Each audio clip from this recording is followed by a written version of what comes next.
guys, kain tayo guys.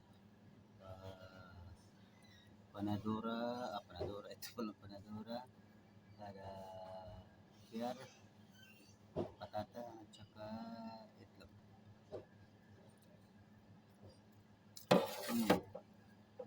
Oras ngayon is alauna ng tanghali.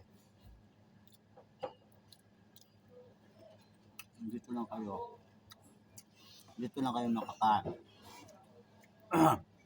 makakatikim ng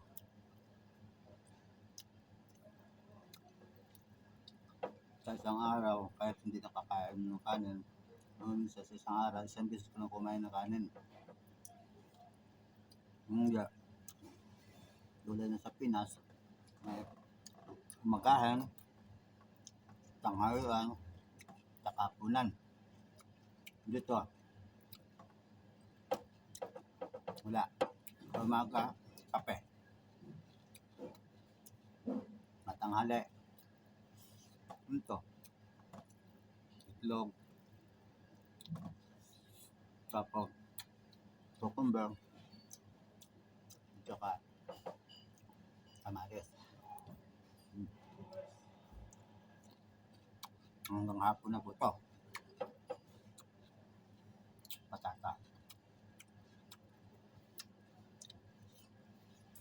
Kasi ng hapon, masas gutom na. Kung ano-ano lang matutira dyan, kinakain naman. Patata, fried french fries, steak, sobra.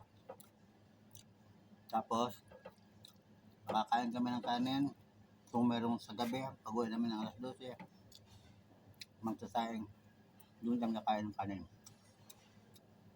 Ang ulam, kahit ano, itlog pa rin, kaya sardinas, noodles. Minsan, pagpagod na, lalo pa ngayong hapon, Bernis Sabado, weekend, dahil ang dami ng trabaho. Pagdating ng bahay, pahinga konti. Tapos, umara. Maya, tulog. Nang, buhay. Buhay ng OFW.